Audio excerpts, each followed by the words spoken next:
그 초기 교회는 처음에는 유다계 그리스도인들, 즉 유대인들이죠. 유대인들인데 그 유대 본토에 사는 사람들도 있고, 또 디아스포라 공동체라 그래서 터키 쪽이죠. 소아시아 쪽으로 이렇게 쫓겨났지만 거기서 살고 있죠. 유다인이. 다시 말씀드리면 유다계 그리스도인들 중심의 교회로 시작을 하다가 나중에 소아시아 지방 사람들이라든가 로마 사람들이 이제 교회로 유입이 되는 과정이 있죠. 근데 그 가장 처음에 원교회라고 얘기하는 것은 이제 유다계 그리스도인 교회라고 볼 수가 있어요. 이 교회는 한스킹 같은 경우는 뭐라고 표현하냐면 민주적인 자유와 평등과 형제 자매의 공동체였다. 지배 제도나 거대한 종교 재판소가 아니라 자유인의 공동체였고, 계급, 인종, 신분, 관청 교회가 아니라 원칙적으로 평등한 공동체였다. 그리고 개인 숭배의 제국이 아니라 형제 자매의 공동체였다. 뭐 이런 식의 얘기들을 쭉 해요. 그리고 그 사도들도 남성만 있었던 게 아니라 여성들도 있었다는 것이고, 우리가 이 사도들을 지칭하는 말 중에서 주로 이제 그 바오로 서간을 보게 되면 많이 나오는데, 그 인물들을 대부분 부를 때 일꾼이라고 불러요. 일꾼이라는 게 뭐 디아코노스 이렇게 표현하거든요. 그 데이콘이라고 하면은 누구를 뜻하죠? 부제거든요. 그러니까 그 교회의 일꾼, 다른 말로 표현하면 교회의 봉사자 혹은 교회의 부제들. 그러니까 부제라는 건 나중에 이렇게 붙인 말이고, 부제의 역할이 주로 식탁 봉사하는 사람들이거든요. 먹을 것을 나눠주는 사람들, 굶기는 사람들에게 먹을 주는 사람들, 아니면 가정교회니까 교회에서 이제 그 예배하기 전이나 후에 같이 음식을 나눠 먹도록 배려해주는, 봉사하시는 분들, 이런 분들이 이제 일꾼들이라고 볼 수도 있고, 그 다음에 이들 가운데는 뭐 예언자들도 있고, 그 다음에 교사들도 있고, 그 다음에 교회 창립자, 그 지역에 교회를 건설하는 주역이 되는 사람들도 있었죠. 근데 이런 사람 중에서 여성들도 많이 있었다는 건데, 그래서 예루살렘 처음에 있었던 그 예루살렘 원 공동체, 원래 공동체, 뿌리 공동체라고 해서 이것은 다양한 직책이 있었고, 분화된 기능이 있었고, 구조는 일시적인 구조였다. 이제 확정된, 그러니까 제도화가 진행되어 있지 않은 상태에서 다양한 카리스마가 존재했던 때죠. 그 다양한 카리스마라고 했을 때 보통 그 바오로 사도 같은 경우는 카리스마라는 표현을 되게 좋아해요. 카리스마가 뭐죠? 은사죠, 은사. 근데 은사는 뭐냐면 공동체를 위하여 유익이 되는 일을 하는 사람,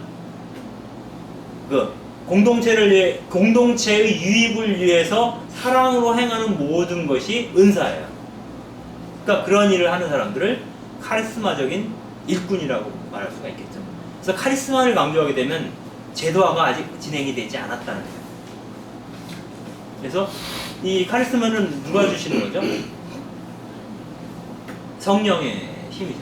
성령이 작용하시는 건데, 성령은 어느 곳에서 불어와서 어디로 가는지 모른다 라는 것처럼 이렇게 확정적이지 않고 늘 이렇게 변화 가능한, 아직은 물렁물렁한 구조였다 라는 것을 알 수가 있습니다. 그 갈라티아서를 보게 되면은 그 남성과 여성에 대해서 아주 어떤 그 확정적인 언어를 쓰고 있는데, 이 말은 이제 보통 여성 신학에 대해서 얘기를 하게 되면 제일 먼저 나오는 얘기가 이제 요 얘기예요. 그리스도와 하나 되는 세례를 받은 여러분은 다 그리스도를 새 옷으로 입었습니다. 그래서 유다인도 그리스도인도 없고, 종도 자유인도 없고, 남자와 여자도 없습니다. 여러분은 모두 그리스도 예수님 안에서 뭐다? 하나입니다. 그러니까 우리는 세례를 받음으로써 우리 모두는 평등한 형제이고 자매라는 거예요. 여기는 남자도 없고 여자도 없다. 남자도 없고 여자도 없다는 것은 서로 어떤 누가 더 높고 누가 낮고 이런 게 없다는 거예요. 평등한 존재들이라는 뜻이죠.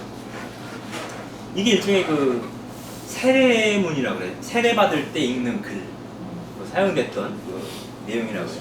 그래서 그 초기교회 공동체의 정체성을 잘 보여주는 말이 이제 요 갈라티아서 3장 27절부터 28절에 나오는 그 이야기겠죠. 그 여기에 그 여성 그 일꾼들에 대한 얘기가 많이 나오는데 그 가장 먼저 나온 사람이 포이베라는 여성인데 그녀는 그 캥그레 교회의 공식적 성교회에 종사하고 있었던 사람이고 그 바오로 사도가 일꾼 디아코노스라고 이제 그녀를 부르죠. 그래서 교회를 이끌고 있었던 여성이다라고 보여지고요. 그리고 그 안드로니쿠스와 유니아가 부부인데 이 안드로니쿠스의 부인이었던 유니아 또 이 두 사람을 바오로 사도는 사도들 가운데 아주 가장 출중한 그런 사람들이다라고 얘기를 하고 있고 그 이 사람들은 그 선교사 동아리가 있었어요. 그 선교사들이 모여있는 집단이죠. 그 집단에 속해 있었고 바오로조차도 나중에야 그 동아리에 합류를 하게 돼요. 그러니까 바오로가 먼저 복음 선포 사업을 했고 교회를 만들어갔던 주역들이 이 사람들이다라고 볼 수가 있겠죠. 그래서 그 로마서를 보게 되면 바오로 사도가 뭐라고 얘기하냐면 나의 동포이며 나와 함께 감옥에 갇혔던 안드로니쿠스와 유니아에게 안부를 전해 주십시오. 그들은 뛰어난 사도로서 나보다 먼저 그리스도를 믿은 사람들입니다. 그러니까 유니아가 여성인데 뛰어난 사도라고 해요. 여성이 사도였다는 거죠. 그래서 사도라는 말은 일꾼이라는 말하고 거의 동의어로 사용된다라고 믿겠습니다. 그리고 그 에페소에서 교회 창설을 위해서 노력했던 사람, 이제 유명한 사람이 이제 아킬라랑 프리스카 부부예요. 그러니까 부부가 많아요. 왜냐면은 여기 부부께서 오셨긴 하지만 이때의 교회는 가정교회거든요. 그러니까 비교적 조금 형편이 좀 나은 사람들이었을 것 같아요. 그죠? 그러면 저택이 있어요.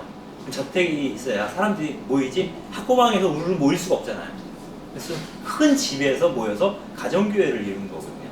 그때 그 가정교회의 주인들이 이제 그런 일꾼으로서 역할을 하게 되는 거죠. 근데 재미난 거는 이런 생각도 해볼 수가 있어요. 그 프리스카와 아킬라 부부가 있고 안드로니코스와 유니아 부부가 있는데 둘이 부부 선교사로서 일을 했다라고 얘기를 하고 있는데 실상 이 당시에 로마 제국에서 여성들은 정치적으로 어떤 역할을 맡을 수는 없어요. 직분을 호민관이 된다 그럴지 뭐 등등등 정치적인 역할을 할 수 없었지만 경제력이 있었어요. 그러니까 남편이 죽더라도 그 재산을 누가 물려받아요? 부인이 물려받으면 갑부가 되는 거예요. 경제적으로 독립적인 여성들이 많이 있었어요. 그래서 여성들이 비교적 어떤 뭐랄까 좀 이렇게 당당한 측면이 있었어요. 그러니까 이스라엘하고 또 달라요. 그런데 주로 그리스도교가 전파된 지역이 이 소아시아 지역이잖아요. 소아시아 지역인데 그게 로마 제국의 영토였죠. 네? 그래서 그러한 그 분위기도 있었고 또 이런 것도 있어요. 저는 사실 2000년 전 얘기지만 지금하고 그렇게 크게 다르지 않을 것 같다는 생각이 들어요. 뭐냐면 그 부인이 좀 진취적이면 사실은 밖에서야 남자가 막 이렇게 마이크 잡고 얘기하지만 사실은 뒤에서 누가 조정해요? 여자가 조정하는 경우가 많아요. 나 그 시대는 아마 많이 그랬을 것 같아요. 그럼 안 되지. 그런가? 이런 게 많이 있었을 것이다. 이런 생각이 들고 그래서 여기서는 주로 부인들이 더 활력적으로 일했던 것으로 나오고 있어요.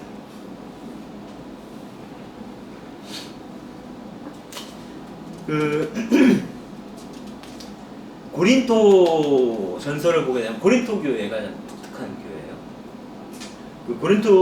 고린토 교회에 보내는 편지가 있어요.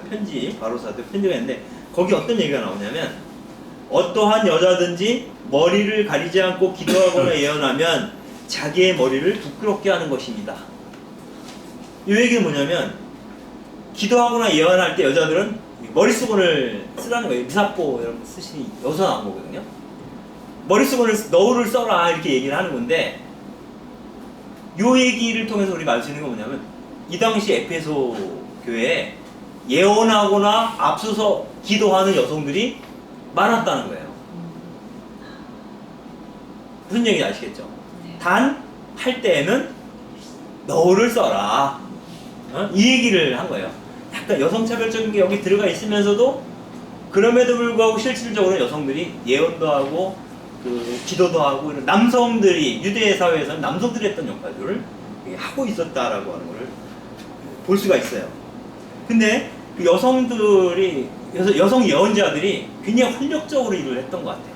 그래서 남성 일꾼들하고 갈등이 좀 심했던 것 같아요.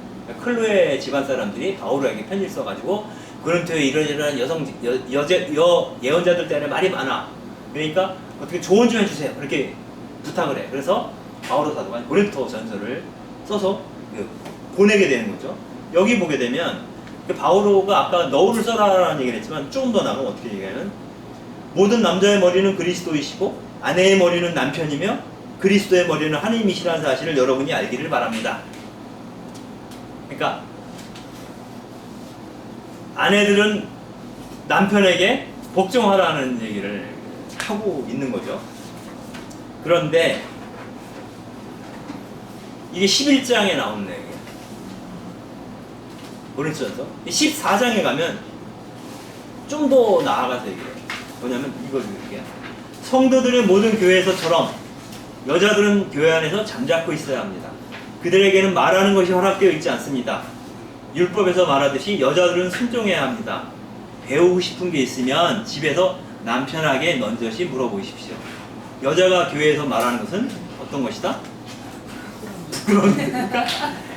앞에서는 여자 예언자들이 예언을 할 수 있도록 얘기를 했는데 뒤에가 편지를 쓰다가 뒷부분에서는 아예 말을 하지 말라는 거예요. 교회 안에서 여자들은 잠자코 있으라는 얘기예요. 그리고 꼭 뭐 알고 싶은 게 있으면 누구한테 물어봐? 남편에게 물어보라는 거예요. 뭐냐면 공부하는 거죠. 공부하는 거. 책을 보거나 사색을 하거나 철학을 하거나 기도를 하고 이거 모든 것은 누구의 몫이다? 남자의 몫인 거예요. 그걸 넘보지 말라는 거예요.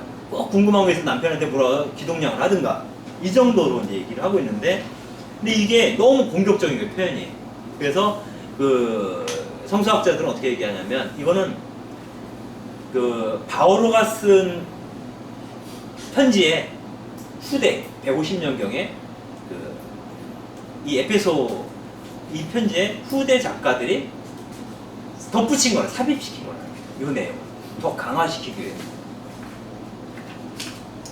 근데 재미난 건 뭐냐면 어쨌거나 여기서 이렇게 얘기를 해요.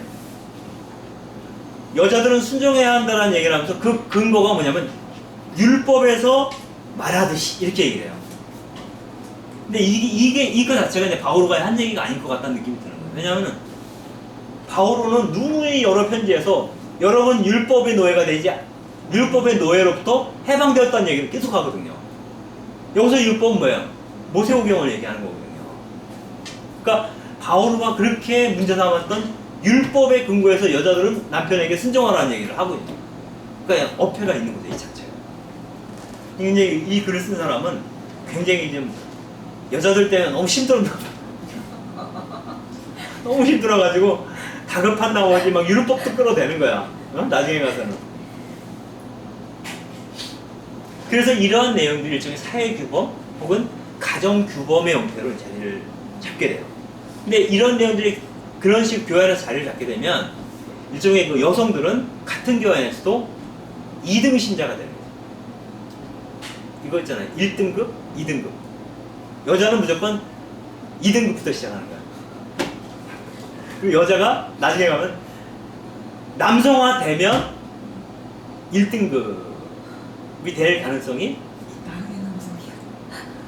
그런데 또 나가면 어떻게 얘기를 하면 여성은 여성 혼자의 힘으로 구원받을 수 없다는 거예요.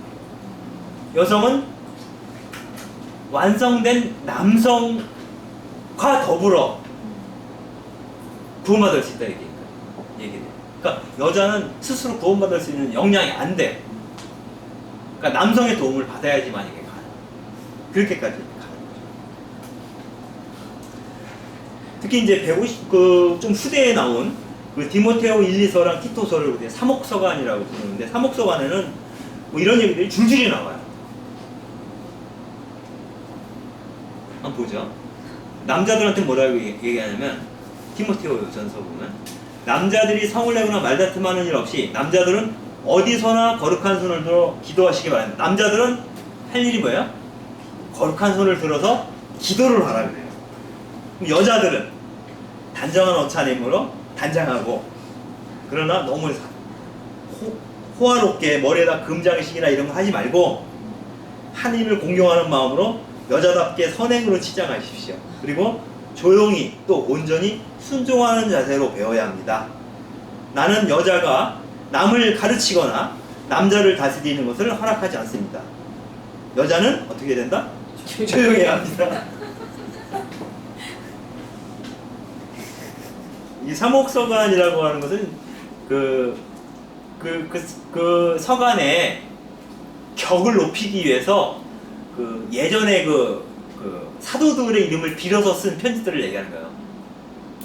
그러니까 베드로 전서가 딱 베드로가 쓴 게 아니라, 어떤 하나의 서간을 써서 베드로나 바오로의 이름으로 그 편지를 읽는 거예요. 예?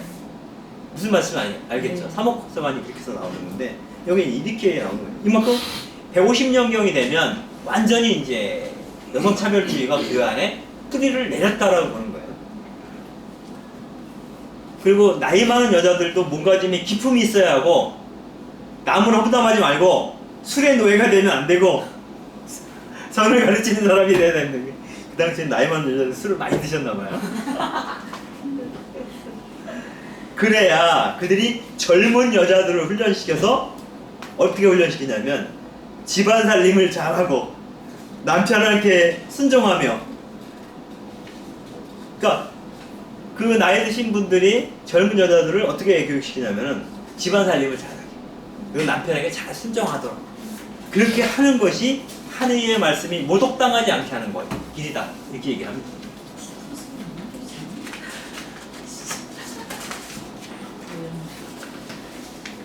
그 베드로의 첫째 편지에도 이제 아내들은 남편에게 순종해야 됩니다. 아마 이런 분들 성당에서 미사 시간에 제일 독서 때 읽으면 남자들이 되게 좋아할 거예요, 그죠? 그 여자들은 그걸 듣는 순간 어떨까 모르겠어요. 요즘 여자들이 받아들일까 모르겠어요.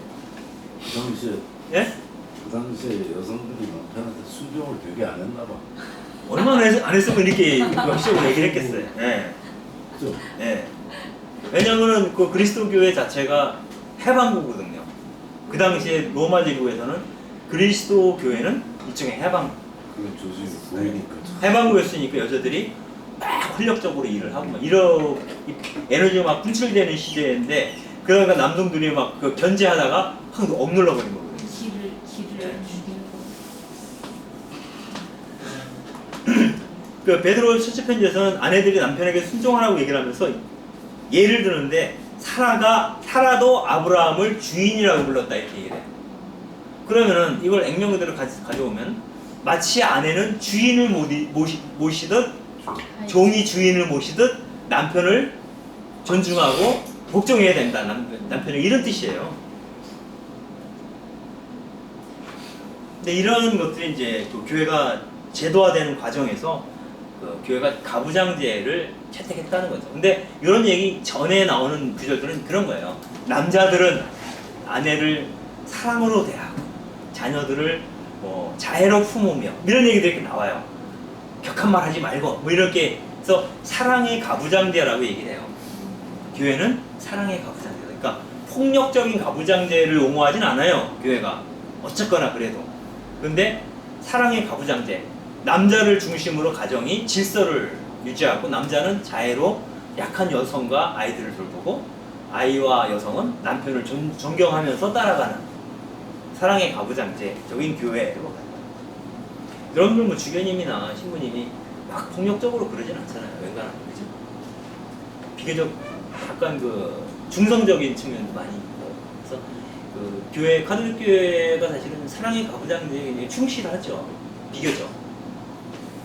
근데 그것이 이제 여성신학이나 여성주의 입장에서 보면은 그것도 말이 안 돼. 그래서 우리가 보통 알고 있는 초기 교회, 제도화 과정을 겪는 교회는 거의 완벽하게 가부장권이 확립됩니다. 그런데 바로 같은 시기에 그리스도교가 전파되던 같은 시기에 로마 제국을 풍미했던 사상이 있어요. 그래서 나중에 그리스도교랑 엄청 싸우게 돼요. 이단 논쟁을 벌이고. 그게 바로 영지주의예요. 영지주의. 근데 그 영지주의에서는 여성들의 공적인 발언이라든가 사제직 수행을 허용을 해요. 그리고 처음에는 이 영지주의랑 그리스도교랑 결합이 돼가지고 영지주의적 그리스도교가 진행이 되거든요. 그러다 보니까 여성 신도들이 영지주의의 매력을 느끼게 되는 상황이 되죠. 영지주의는 지식이 구원의 열쇠다 이렇게 얘기를 한다. 지식이 구원의 열쇠라고 믿는 신학 종교체계다 이렇게 얘기를 하는데, 이 지식은 그노시스, 영지잖아요. 영지. 신비한 영적인 지식이에요. 아무나 몰라요. 특별하게 선택된 엘리트들만 알 수가 있어요. 그래서 영지주의는 비교적 엘리트주의적인 성향이 있어요. 그리고 철저하게 이원론적이에요. 그래서 물질과 정신, 혹은 뭐 천상과 지상, 영혼과 육체 이런 것들을 이렇게 선명하게 가르고 선과 악을 가르고, 마니교랑 어떻게 보면 측면에서 비슷하죠. 근데 그 영지주의에서는 예수님도 영적인 존재라고 얘기하죠. 그래서 영지주의의 영향을 받은 그룹에서는 예수님은 실제로 십자가상에서 고통받지 않았다 이렇게 얘기해요. 가연설이죠. 그러니까 몸은 인간의 몸이지만 실제로는 하느님이시다라는 거예요. 이게 이제 그리스도교 정통교리랑 부딪히는 거예요. 그리스도교 정통교리는 참 하느님이면서 참 사람이거든요. 근데 우선은 참 사람 아니다라는 거예요. 그냥 참 하느님이었을 뿐인데 잠시 몸을 빌렸을 뿐이다. 인간의 육신을. 왜냐면 육신에 대해서 의미부여를 하지 않는 거예요. 그래서 인류가 타락한다는 것은 순수한 천상적 상태에서 물질로 추락하는 것, 물질적으로 추락하는 것이 곧 타락이라고 하는 거예요. 그러니까 뭐 이렇게 탐욕스러워진다거나, 아니면 어떤 물건을 애지중지한다거나, 이 육신을 너무 귀하게 생각한다거나, 이러면 이제 물질주의로 가는 거거든요. 그게 타락이다. 그래서 이러한 상태에서 다시 천상적인 순수함으로 차례차례 귀환하는 과정이 구원의 과정이다 이렇게 봐요. 영지주의에서는. 그리고 그런데 하느님은 남성적 측면과 여성적 측면을 다 갖고 계시다. 여러분들 지혜 그러면 뭐라고, 소피아라고 그러잖아요. 소피아. 여성형이잖아요. 그래서 어떤 그 여성적 측면, 또 남성, 양쪽을 다 갖고 있다라고 보는 거예요. 그래서 여성에 대해서 비교적 긍정적으로 얘기를 하는데, 기본적으로 물질에 대해서 부정하기 때문에 영지주의적 입장에 서게 되면은 금욕주의적인 성향이 이제 강하고, 이 금욕주의적인 성향은 아까 말한 스토아주의라든가 그 이후 교회의 흐름하고도 같이 맞물려 있어요. 금욕주의.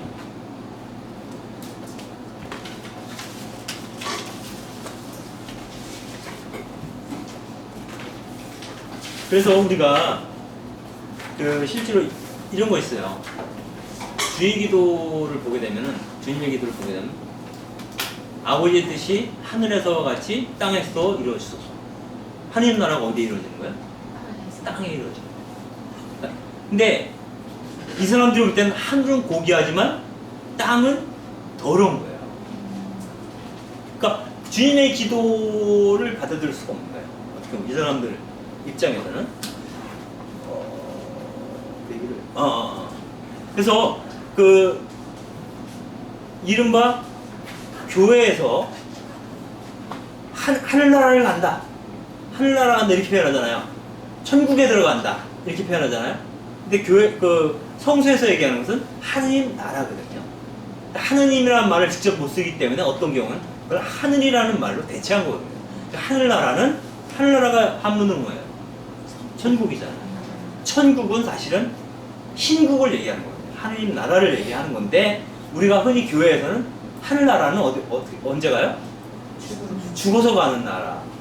그리고 이 땅과는 분리된 저 하늘 어딘가에 있는 순수한 무고한 사람들이 모여사는 어떤 진공적인 상태가 있을 거다 라고 보는 거잖아요. 그런 생각 자체가 뭐다?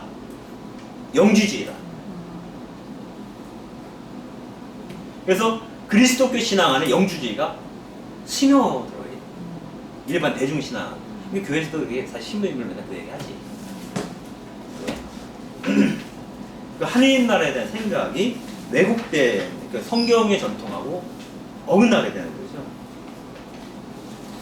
근데 외경이라는 것은 뭐냐면, 외경은 영주주의 영향을 듬뿍 받은 건데, 그 우리가 정경, 그러니까 정경은 바를 정자죠.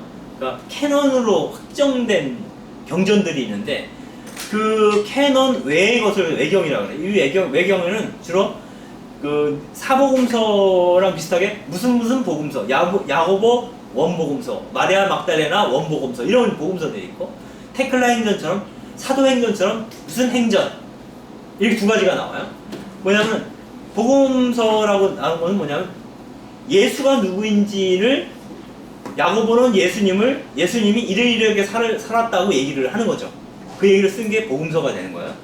행전은 뭐냐면 그 당시에 그 그리스도 신앙 안에서도 초기 교회만 아니라 고대 교회에서도 제일 유행하던 것이 뭐냐면, 여러분들 교회에서 신자들한테 어떤 그 교훈을 줄 때 가장 좋은 방법이 뭐예요? 아이들한테 교훈을 줄 때 어떤 방법이 가장 좋냐면 위인전을 읽게 하는 거잖아. 위인전. 그 뜻이 그 성인전이나 순교자들의 이야기 이런 것들을 책으로 이렇게 써가지고 많이 보급이 됐어요. 이런 것처럼 이 시기에는 행전이나 그 외경에 속하는 복음서들이 나오게 되는데, 그 야고보 원복음서에는 어떤 얘기가 나오냐면 여러분들 그 마리아의 엄마 아빠가 안나랑 요아킴 복음서에 나오나요? 이런 얘기가? 사복음서에는 안 나와요. 이거는 야고보 원복음서에 나오는 얘기예요. 이거를 외경에 나오는 얘기를 갖다가 우리 교회에서는 마치 원래부터 알았던 것처럼 막 마리아의 엄마는 안나였고 뭐 이런 식으로 얘기하잖아요. 근데 이건 외경에 나오는 얘기예요. 그래가지고 그 안나와 요아킴이 기도를 해서 마리아를 얻어요. 근데 6살이 되어서 6살이 되었을 때, 6살이 아니구나. 태어나고 나서 6개월이 되고서 7발자국을 걸어갔을 때 엄마인 안나가 얘를 탁 들어올리면서 앞으로 이 아이는 평생 발을 땅에 짚지 않게 하겠다 이렇게 맹세를 해요. 무슨 말이에요? 마리아는 땅에 속한 자가 아니라는 거예요. 왜 땅에 속한 자가 아니에요? 땅은 뭐예요? 더러운 곳이에요. 영과 육을 분리해서 사고하기 때문에 영주주의에서. 그래서 지상적인 존재를 안 키우겠다는 거야. 그런데 이 아이가 12살인가 됐어요. 마리아가. 그러니까 사춘기가 시작되잖아요. 사춘기가 되면 뭐의 눈을 뜨게 돼요? 성의 눈을 뜨게 돼요. 이걸 막아야 되는 거야. 그래가지고 사제들 가운데 그 호렙이었던 요셉이라는 사제가 있었던 거예요. 요셉이라는 이름을 가진 그 사제에게 내맡겨져요. 그 사제가 마리아를 데려가서 키워요. 그 다음 장면은 이제 그 요셉과 마리아 사이에서가 아니겠죠. 관계도 없이 임신을 한 상태에서 마리아가 등장을 해요. 그건 뭐냐면 이 원 야고보서에서는 마리아는 예수님을 잉태하기 전이나 잉태를 할 때에나 잉태한 후나 평생 뭐였다? 동생이었다. 이게 카톨릭 교회의 미돌교리로 들어가요. 나중에는 평생 동료이신 성모 마리아 이렇게 되거든요. 근데 성경을 보면은 평생 동료이라는 그 믿을 만한 근거는 아무것도 없어요. 단지 예수님을 낳을 때에는 성령으로 말미암아 잉태하셨다 이렇게만 나오는 거잖아요. 근데 그 전에도 당시에도 그 후에도. 그래서 거기서 나오는 문제가 뭐냐면 그 성세 그 마리아와 그 가족들 형제들이 예수님을 찾아오잖아요. 네? 그때 그 형제라고 하는 표현을 그 브라더를 개신교에서는 형제라고 얘기를 해요.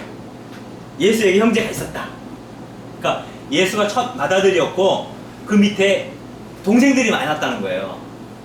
예? 동생들이 많았다는 거야. 그러니까 마리아는 예수님은 성령으로 말미암아 잉태했으나 그 다음 아들이나 딸부터는 요셉과의 관계를 통해서 낳은 거야. 어? 그렇게 얘기를 하는데 카톨릭에서는 그 형제라는 말이 사촌 형제인지 친형제인지 안 나오잖아요. 구분이 그냥 형제 이렇게만 나오니까 아 이건 사촌 형제다 이렇게 얘기를 하는 거예요. 근데 최근에 나오는 예수님 역사적 예수에 대한 모든 책에는 다 그냥 형제로 나와요. 사촌 형제라고 표현하는 경우가 없어요. 근데 뭐 사촌 형제인지 아니지 뭐 그걸 가르는 기준이 뭐였냐면 마리아가 평생 동정이어야 할까에 대한 답에 따라서 걔들은 사촌일 수도 있고 친형제일 수도 있는 거야. 무슨 말씀인지 아시겠죠? 그러니까 신학적인 거라는 거죠.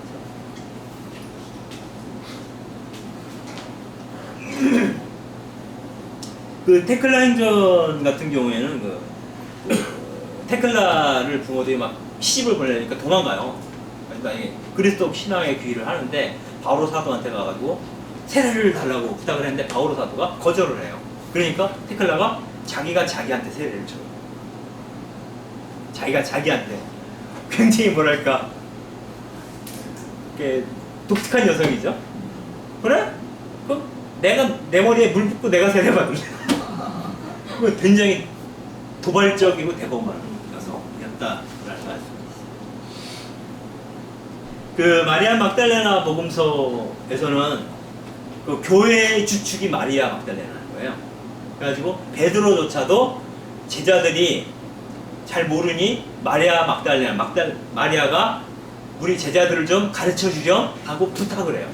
그러니까 마리아는 예수님과 가장 가까이 있었던 사람이기 때문에 다른 제자들은 모르지만 예수님이 마리아한테만 막달라 마리아한테만 해준 얘기가 있다는 거예요.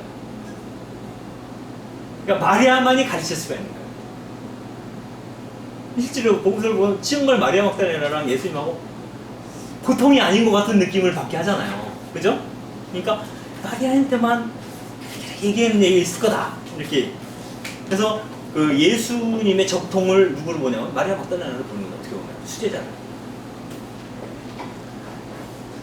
그래서 예수님이 지상생활을 끝내고 떠났을 때 절망에 빠진 이들을 위로하는 임무를 막달라 마리아가 맡고 있었고, 그 마리아는 그 예수가 우리 내면의 참된 영적 본성을 발견케 하여 참인간으로 만든다. 뭐 이런 식이었던 그 설교를 했다라고 여기 얘기가 나와 있습니다. 그리고 그녀는 특출난 이해력을 지녀서 예수가 특별히 사랑했다고 이 복음서는 전하고 있습니다.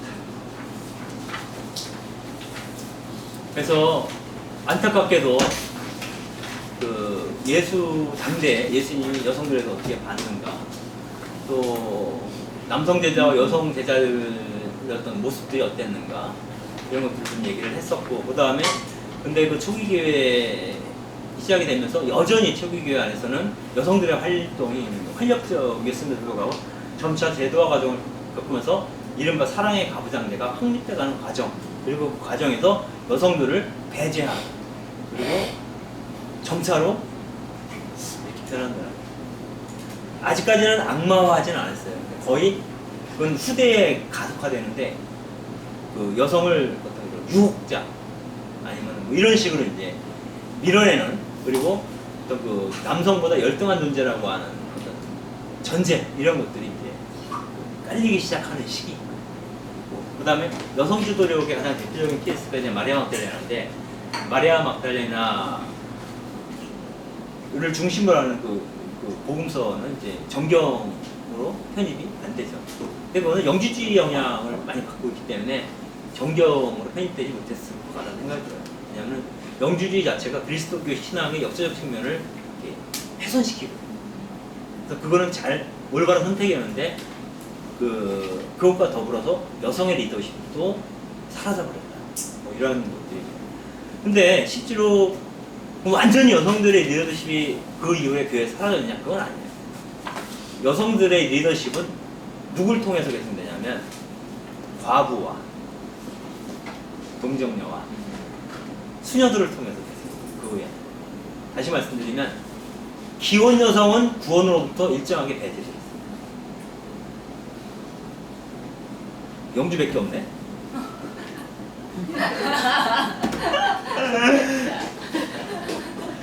귀혼 여성은 일단 남자랑 관계를 맺음으로 인해서 타락했어요.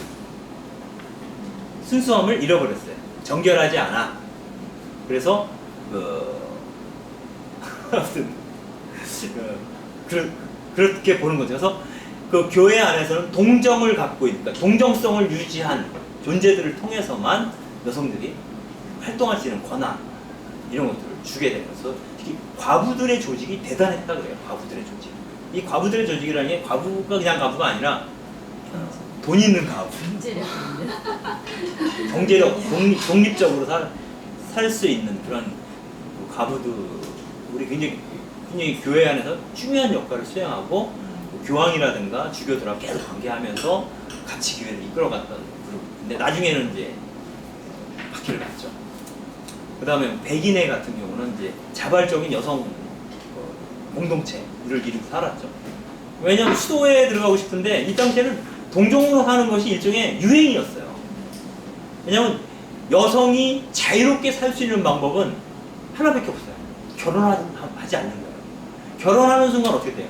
남편한테 순종해서 살아야 돼요. 그러니까 남편에서 순종해서 살지 않고 자기가 독립적으로 살기 위해서 선택할 수 있는 방법은 혼자 사는 것밖에 없어요. 근데 모든 여자는 결혼을 해야 된다고 가르쳐요. 그러니까 법적으로 그걸 빠져나가려면 이런 과부가 되거나 아니면 동정생활을 공동체를 해야 되는 거죠. 그리고 우리가 알고 있는 뭐 힐데가르트라든가 대단한 성녀들이 많아요. 성녀들이 많은데 이 성녀들이 비전을 보거나 뭐 이런 그 신비주의적인 어떤 저술들을 쓰는데 그걸 할 때 항상 나는 죄가 많사오나 항상 전제를 그렇게 깔아요. 내가 잘나서 그분을 만난 게 아니오라. 그분이 보여주시니 어쩔 수 없이 보았을 뿐입니다. 이렇게 얘기해요. 항상. 왜냐하면 여성 신비가들이 내가 그분을 보기를 갈망했고 봤다 이렇게 얘기하면 여자가 보기를 못 봐. 이렇게 되는 거예요. 얘기가. 그러니까 더 나갈 수가 없어요. 그래서 여성 신비가들이 자기 비하적, 아니 자학적인 과정을 통해서 자기 실현을 해요. 그래서 그 여성 신비가들이 겪는 것 중에 하나가 병고들도 많아요. 병고, 고통을 겪는 것이 이제 하와이 자손이 갚아야 될 고속이라는 거. 그 전제에 의해서 신비주의 전통을 해요. 그러니까 불행한 건 어떻게 해요? 남성들하고는 노선이 달라요. 그러니까 남성들 같은 경우는 신학자들이 많잖아요. 그죠? 토마스 아퀴나스, 뭐 신학자들이 다 보나메트라 뭐 중세 때도 다 남자인데 여자들은 없어요. 신학자. 여성들은 주로 신비가 감성적인 측면에서 이렇게 접근을 하게 되고 왜냐하면 신학자가 공부를 제대로 할 수가 없었고 공부할 기회를 주지 않으니까 그리고 지적인 어떤 것을 발견한다 그걸 글로 자기 마음대로 쓰게 되면 그게 문제가 돼요. 이제 다른 길을 겨룰 수밖에 없었다라고 보는 거죠. 그리고 그나마 유명한 그 성녀들은 그 성녀 유명한 다 귀족 가문 출신. 그래서 여성이라 해도 함부로 건들 수 없는 배경이 이런 사람들이 어떤 그런 여성 지도 리더십 수도회 안에서 그런 리더십을 발휘를 하면서 성녀가 되기 때문에 그래서 예전이나 지금이나 돈 없으면 성녀 되기 힘들지. 권력이 있어야 돼. 성녀가. 근데 힐데가르트는 본인 스스로가 워낙 특별한 사람이긴 했지만 만약 그 힐데가르트 같은 경우도 배경이 없었으면 그렇게 되지 못했을 거예요. 네, 오늘 여기까지 하고요. 다음 시간에는 중세기 여성인데 중세기 여성이 제일 재밌어요. 왜냐하면 이 여성 혐오주의가 완전한 철학적, 신학적 체계를 갖춘 시대이기 때문에 보면 너무 재밌어요. 거기서 이제 그 얘기가 나. 여성은 실패한 남성이다. 이런 얘기도. 거기는 여자는 없어요. 여자라는 존재는 없어. 실패한 남성만 있는 거야. 남성과 실패한 남성들이 이런 식의 사고. 그러니까 아무튼 생리학적으로 그걸 지금으로 보면 과학적이지 않은 건데 그 당시에는 이게 과학적이라고. 예, 오늘 여기까지 하겠습니다.